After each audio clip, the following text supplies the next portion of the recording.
Nerderotic.com. I am curious about this one.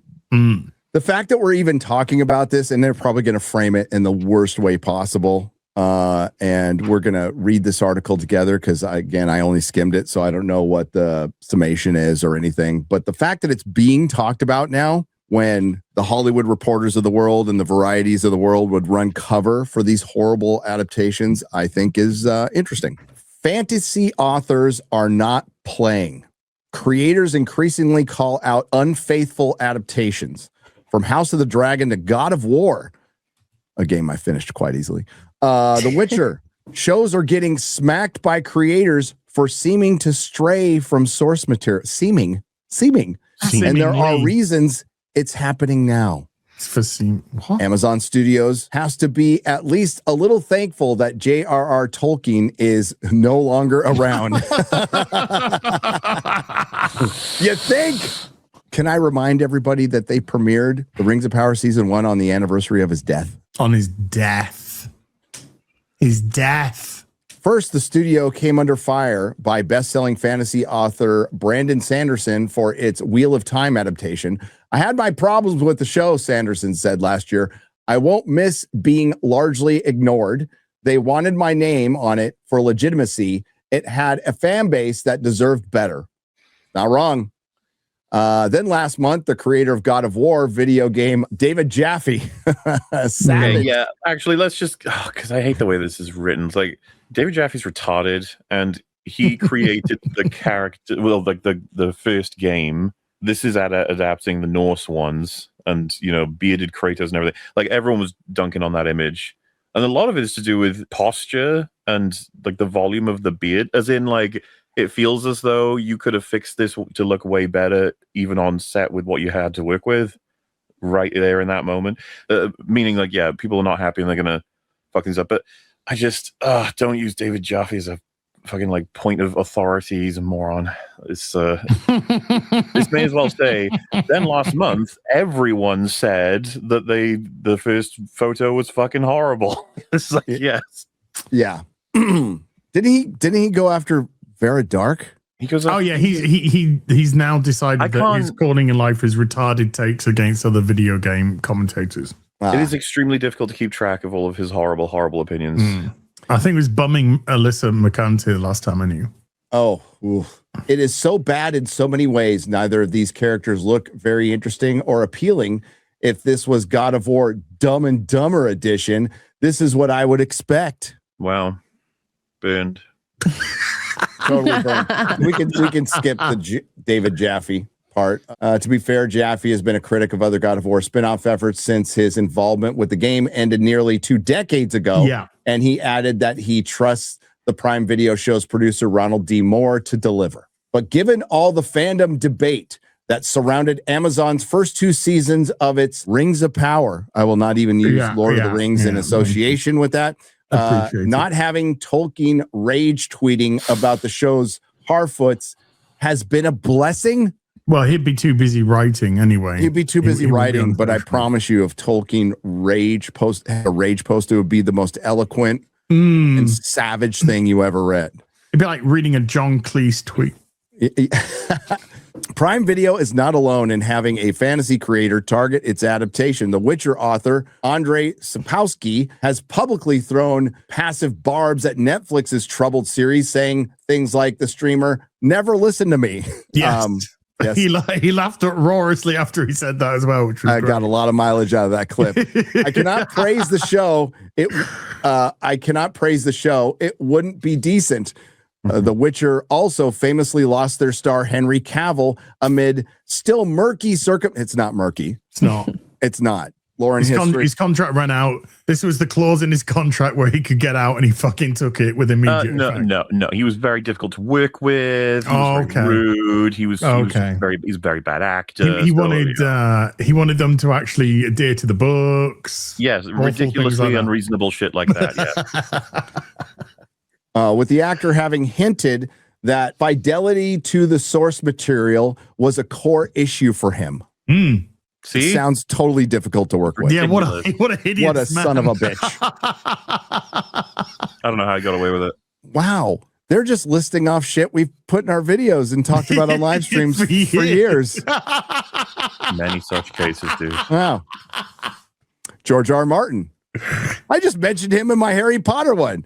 After years of difficulty holding his tongue over some things about Game of Thrones, he wasn't thrilled about Unleashed a Dracarys on prequel House of the Dragon for its deviations from the book Fire and Blood amid a falling out with showrunner Ryan Condell. We got into season 2 and Condell basically stopped listening to me, Martin said. I would give notes and nothing would happen. Yet Martin has sung the praises of the new series, A Knight of the Seven Kingdoms, saying the show is as faithful as an adaptation as a reasonable man could hope for. And playfully quipped, and you all know how incredibly reasonable I am on that particular subject. Well, for one, we'll never know the context, what happened between him and Condell. Yeah. We all know there was the writing strike shit, so they couldn't even fix their own season when the 2 episodes got wiped from them. There's all kinds of push and pull with studios being twats. I wonder if Martin's going to maintain the relationship when we move into season 2 of Knight of the Seven Kingdoms. Already changes being made that everyone's aware of, so we'll see how that goes. And they have to relocate to film now because the Spanish area where they were going to film has just been flooded. Yeah. So, it's what's funny about all of this is these are all conversations, because Gary, you're totally right. This is all like copied, but in a thin way. Like there's so much more to say about each of these circumstances, each of the people saying it, and about what source material and how. I suppose you can broadly draw out of it. They should adhere more to the thing that they're trying to draw the audiences out of. I mean, we're not going to disagree on that front. No, but, George wrote his blog about the butterfly effect, basically. And one of those, and he didn't even mention the Valerians, right? Which I'm guessing he approved, which they tried to make work in the show. And it does, minus the wigs, which looks stupid. But making them black, it cost them the one genuine black character who was in the story, Nettles, who's kind of important because what it shows is you don't necessarily have to have a lot of, she probably is a dragon seed. She probably is some kind of Valerian bastard, and probably has like 1/10. Maybe she's quarter who knows? Quarter black Valerian. No, she's full black. Maybe she's 3/4 black. I don't know. But she in the story, she basically just slowly feeds a dragon over time and tames it and is able to ride it that way. So they take away that story. Plus, she has a major connection to Daemon later on that's going to be completely removed. So I don't know what they replace it with, because if they replace it with, I don't know, one of his daughters, that's weird. Because he has a relationship, Daemon has a relationship with Nettles. So if you're going to use, it does fuck everything up. Plus, the one thing he brings up is they left out, I'm blanking on the name right now. They left out one of the kids and who gets massacred, but leaving out the kid takes away a bunch of other scenes. So when you remove these things, you have to change so much. And it's not like this is a dense story to begin with. It is a Wikipedia article on the history of Westeros. So there's not a lot you had to change until the end, which they've already. We've often compared it to like if you're building, a fucking like Tetris tower or whatever, and it's just like I'm not going to use this brick here, and you're like, oh, but it's going to collapse when you get halfway up. Like, what are you doing? It's like, no, we don't need it. You're like, okay. And then you get to the halfway at the point and it starts to topple, and then they're like, oh, what? Oh, damn it. And you're like, what? Like, wait, hello? This reminds me of how they did Game of Thrones. So many instances of that from, even the earlier seasons. Then you just see all the repercussions. Then they just gave up. They did. J.K. Rowling famously told the filmmakers of Harry Potter, like, don't leave out the house elves, because there's a really important part that they mostly left out. And then Dobby comes back out of nowhere, in the final movie. And if they would have put him in a little bit, not that his death still had impact, it would have had more impact, right? It's, but yeah, so you lose Nettles in House of the Dragon. It's kind of a big deal, but we also don't want to like remove any responsibility from George R. Martin, because he has some, my guess is, and I'm not the only one who said this, is his notes probably came in late. So they were already well into production and couldn't change anything. And Ryan Condell probably could have thrown him under the bus at that point, but they still technically have to work together. Ryan Condell's an executive producer on Night of the Seven Kingdoms. I don't know like how much involvement he has, but it'll be interesting. HBO recently had a slightly similar issue with an acclaimed Green Lantern comic book writer, Grant Morrison, who aligned with outraged fans taking issue with the showrunner of the upcoming Lantern series, who just signed a letter protesting his new boss. Damon Lindelof. Series joking Green is stupid. Morrison wrote, "What is the jockish dismissal of superhero conventions intended to prove anyway?" The showrunner Damon stupid. That's one of those ones where you're like, this was honestly said. This was said. Yep. A color is stupid. And they tried to cover it, being like, "Nah, I was just joking around because it's such a great joke, green, stupid." And then we actually didn't call it Green Lantern. Yeah, and then his costume's beige. Oh, that trailer, fucking hell! It was some terrible. Avant-garde, like, hey, what if green wasn't green?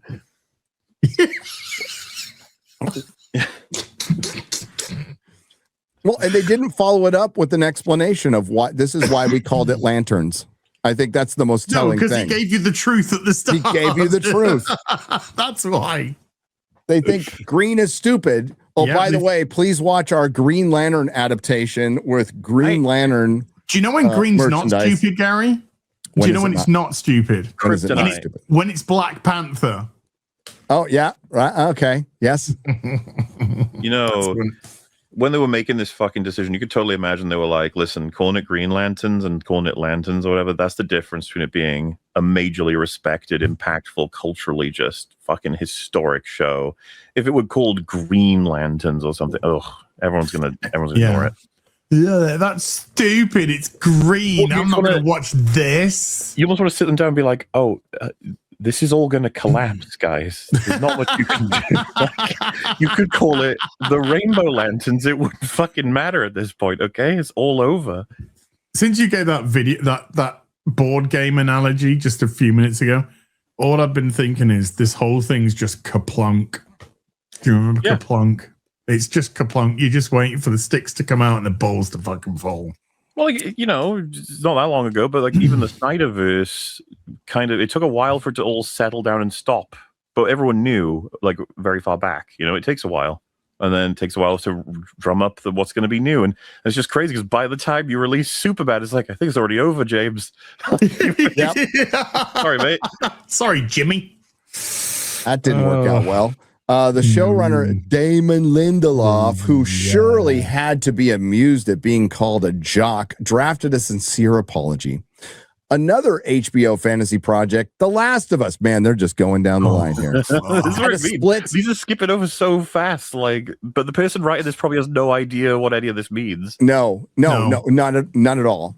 They were probably given this story. And, some fans are really upset about adaptations. And this all comes from Black Snape, by the way. This is all inspired by Black Snape. Another HBO fantasy series, The Last of Us, had a split when the game's developer, Neil Druckmann, left as co-showrunner after season 2, which I would probably say is a plus at this point. Druckmann hasn't said anything. It's too far gone now. Of course. The crazy conclusion was season 2, the show was worse than the game. Wow. It was unfaithfully worse, which is an incredible achievement. But this is a funny paragraph because they don't have a citation here. Neil Druckmann is pro with the show. They needed a quote from someone that said it was shit. I don't know. That should have been too hard to find.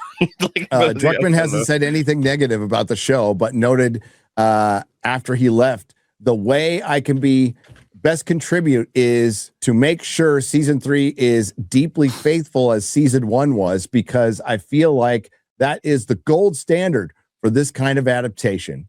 Okay, so that means that we're going to go to the most hated woman in video games, and she's going to fucking team up with a trans weirdo to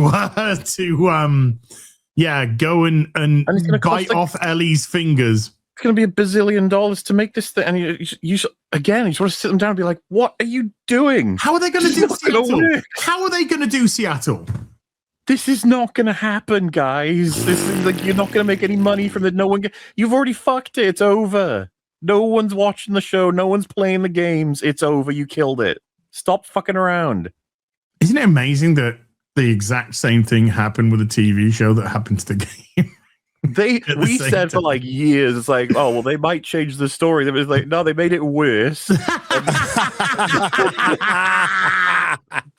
Oh, fucking hell. Oh, my God. And they just don't know. They don't know. And they can't act fast enough to change anything in a real way. So they just have to motor on with this failure. And it's the most predictable thing in the world. You know, when a Marvel sequel is rolling out, everybody and his mother said, well, this is going to be the biggest flop of the year. And it was. There's that word again. It's faithful.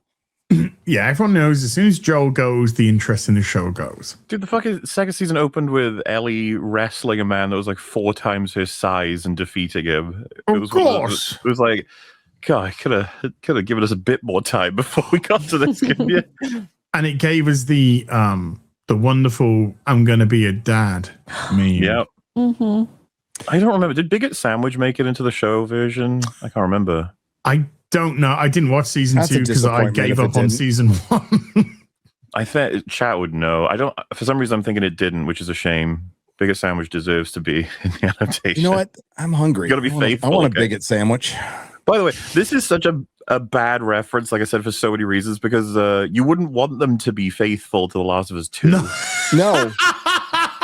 That's you just made the point. Like the author of this article chat GPT'd something with no reference and they're framing it with I'm waiting for them to say at the end, well, the reason it's happening is because we need more diversity. That's what I'm waiting for. We'll see if that actually happens. Didn't we discuss before the second season came out that we thought that Joel was going to stay in the show far beyond his expiration date? No, they just fucking knocked him off. Just like,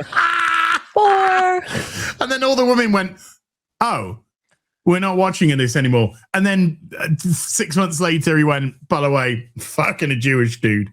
And then that was it. Then they got on their high horse again. The common threads of the authors being riled at adaptations that do not, in their view, closely honor the source material or feel like their views are not being taken into account. Authors having such a sentiment about their adapted works is, of course, nothing new and is not necessarily an indication an adaptation has done anything wrong. And they talk about The Shining. Did I miss? Okay, sorry. We got to go backwards. Ironically, the biggest fantasy author in the world, J.K. Rowling, who is perhaps one of the most controversial names in media due to her trans... No, she's not. No. By the way... You just a bunch of fucking mentally ill fucking weirdos. Yeah, she's only controversial in Hollywood. Yeah. And with a few people on X, she's not controversial anywhere else. Go look at the pack theme parks, the audiobooks, the full cast audiobooks. Half-Blood Prince just came out. It's freaking awesome. Dominating the charts, making millions. Yeah, that's not the controversy. Has nothing but nice things to say about HBO's upcoming adaptation of Harry Potter books. I'm happy with it. She has enthused. Rowling is an executive producer on the project, but has nothing to do with it, by the way. Yeah, but Black Snape hasn't been going down very well, has it? 2 factors have emboldened authors to push back. Suggest they went to a professor. We needed to go to a professor of bad takes. Professor Lotz. To Professor Lotz. Professor Amanda D. Lotz. Lots of D. Professor Amanda D's nuts. I mean, you know when they do the surname first and the initials after? Amanda Lots of D. Lots of D. Oh my God. A media and digital trends scholar. Shut the fuck up. All right, everyone. Sit down. Get ready to learn something here. So Amanda's in a lot of debt. We are in school right Oh my God, it's in Queensland University of Technology. So it's Australia, right? Australia. Oh, yeah. Sure, we're going to get Queensland. A really insightful take. And an author of Aftermath Media, storytelling for micro audiences in the 25. I fucking hate reading this sentence. Micro audiences. I guess that's accurate. The Acolyte was storytelling for a micro audience. Starfleet Academy was storytelling for it says it right here. I'm sure this book sold in the 5s of 10s. It was for a micro audience as well. It didn't get that far. It was. It didn't get that far. First, there's a reason in which perhaps obvious authors have a closer relationship with their fans and a massive megaphone thanks to social media. Just the norms around how one performs being an author, especially with the strong fan base. That relationship, I'm glad you went to school for this, to figure all this out, man. That relationship has evolved a lot over the last 2 decades, along with the way in which they can communicate and experience people reading their works.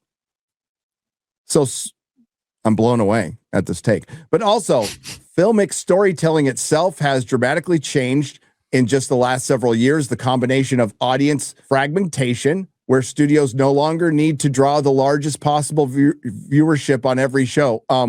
What? Yes, they do. What the fuck is this? What are you talking about? They need it more than ever because budgets have exploded. Yeah. And like there's an actual competition now for airspace all the time. Even with literally just random people on YouTube now, you got to compete with. So yeah, this just, this reminds me of, Gary, season 1 of Born Again, Heather, where she's like this genius, experienced psychologist. Yes. She's like, I'm writing my book on masks. She's like, oh wow, what have you got to say? And she's like, well, a mask offers someone a sort of chance to become someone else, or it actually allows them to become their true selves. And you're like, wow, deep. Yeah, that's the math. Yeah.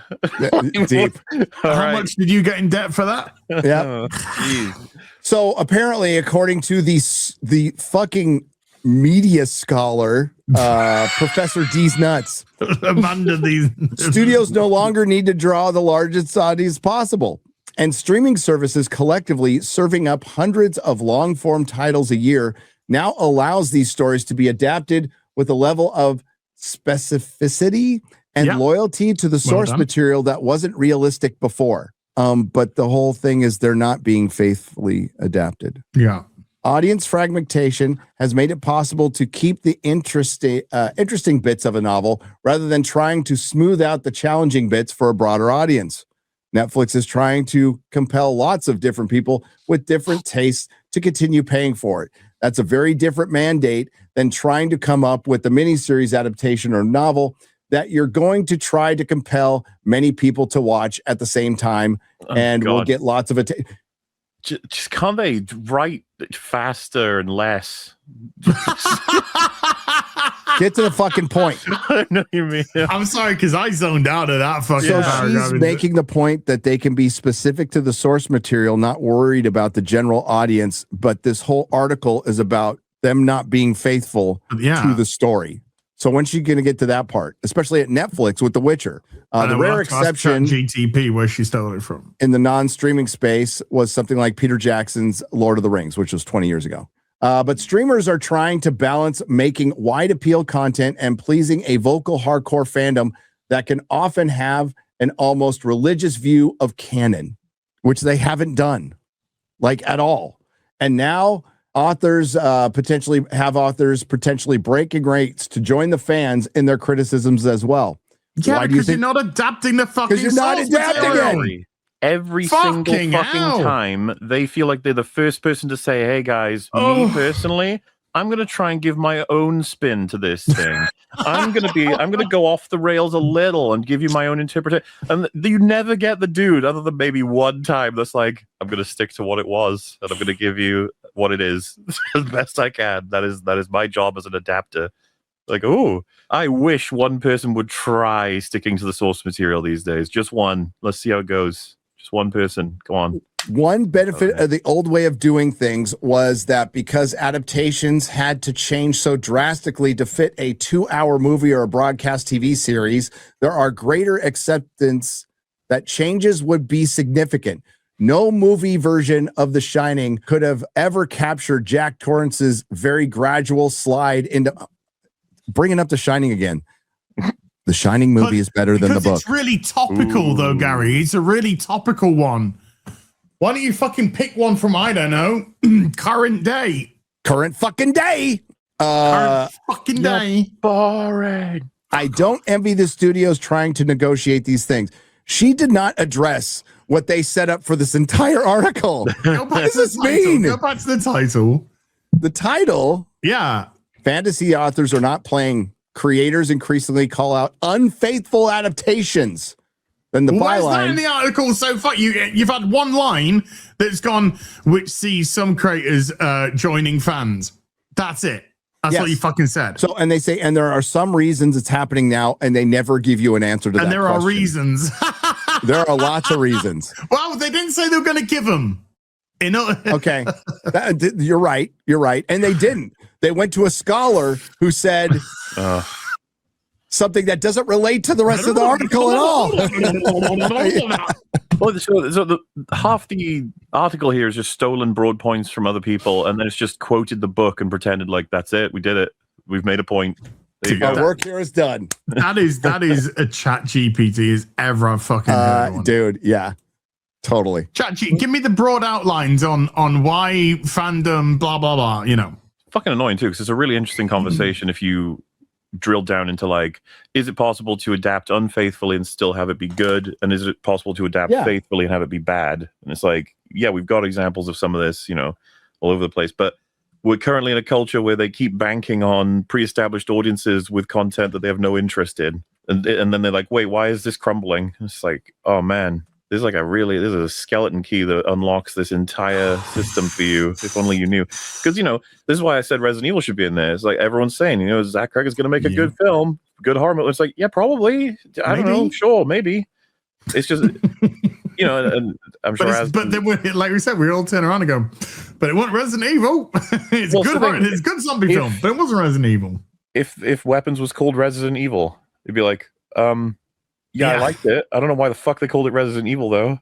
Is that Resident Evil, but doesn't have any link to Resident Evil? It's just like that's the name because it's in suburbia. And no, it's part of the Resident Evil brand. Yeah, just you have to picture. People have been saying this, like, no, it's going on residential evil. While Resident Evil 1 and 2 are happening, this is happening.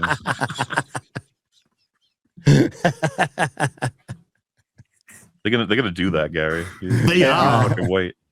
But that could be our spoof movie we make. Yeah, and it's just a bit rude, I think, specifically to Resident Evil fans. They've been brutalized for a very long time. Like I said, all you need to do is take Jill or Claire or Leon or Chris or Ada or one of those main characters and just put them in the film as the lead, and it can be them on an adventure at some point. In what year? Pick a year. It's 2014, you know? Yeah. Yep. Spencer Mansion, just rent out a mansion, get a couple of sets that you can fuck with, basic makeup for zombies, give them limited ammo in the story, give them a bunch of people to talk to, save, and revelations and scary moments, shoot it well, easy like choices for cinematography and lighting. The game gives you all of this. Yeah. Do the Lisa stuff. Have Bravo team in first, Bravo team getting fucking minced. Then you go to then you go to Alpha's team, you know? And when that pays off, great, you do Resident Evil 2 and 3, and then we finally get to watch someone kill a bunch of Spanish people in Resident Evil 4, which would have been really cool. I live for that. Yep. Grace Randolph will be against it. No. No, she'd be pro it because there'd be plenty of white people dying. Yeah. She's against Resident Evil 5 when they go to Africa. Which they would never adapt because they're cowards, but that's another thing. They went, and not just Africa, they went into the heart of Africa. Like the dusty fucking heart of Mauritania. Africa. Yeah. And I have never seen so many Asian people there in my life. Nerdrotic.com. Please subscribe.